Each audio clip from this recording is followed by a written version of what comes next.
Hey everyone, welcome to my video. Thanks for tuning in. Today we're going to be talking about the bear crawl method for hose advancement up a set of stairs. The real reason for this is that we ride on an engine company most of the time with a firefighter, a driver, and an officer. So that officer has to be a working supervisor and also functioning as the backup firefighter.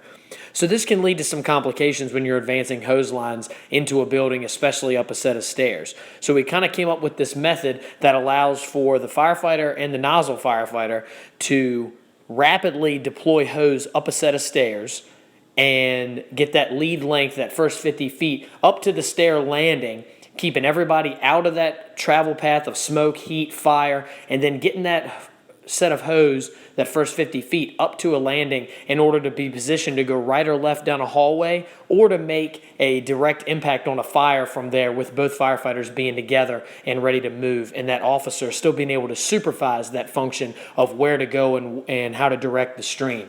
It's not perfected, but I believe it provides some value, and by putting it out there, it'll provide somebody with hopefully some ideas on maybe either how to make it better or just to deploy it in your everyday fireground operations, especially with limited staffing. This first video, you see the firefighter on the exterior. He positions himself just in front of the first coupling and begins to make his ascent up the stairwell. The nozzle firefighter has already made his ascent up the stairwell. The firefighter gets low in the stairwell, getting below the smoke layer and heat layer, and utilizes legs and arms to pull the first 50 feet of hose into the structure. He then can talk to the nozzle firefighter, determine a direction, and begin to feed him that first 50 feet of hose in the direction of travel.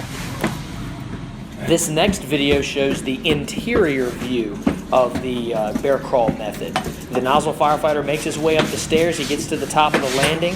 The backup firefighter again positions himself in front of the first coupling and begins to make his ascent using those leg muscles, staying low in the stairwell below the smoke layer. They get to the top of the landing and they're able to confer which direction and feed that first working length of hose into the structure and start making an attack on the fire. From this area, they can make an impact on the fire either right or left, and then make a determination on which way to go. Again, the advantages of this, to me, are pretty self-explanatory. It gets both firefighters up to a landing. It allows them to stay below that smoke layer and out of that path of heat, smoke, and all of those things that we kind of try to avoid in a fire, so we can see which way we're going and make an impact on that fire as rapidly as possible.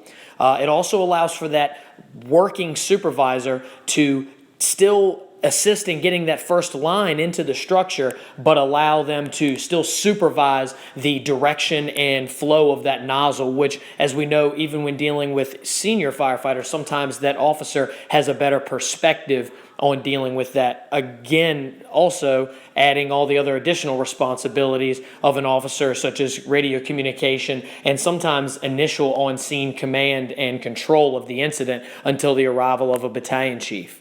I hope you enjoyed the video, and if you have any comments at all, please feel free to share. You can reach me at averagejakeff@gmail.com, and as always, please check me out on Twitter at averagejakeff, and check out the website averagejakefirefighter.com. Thanks, and stay safe out there.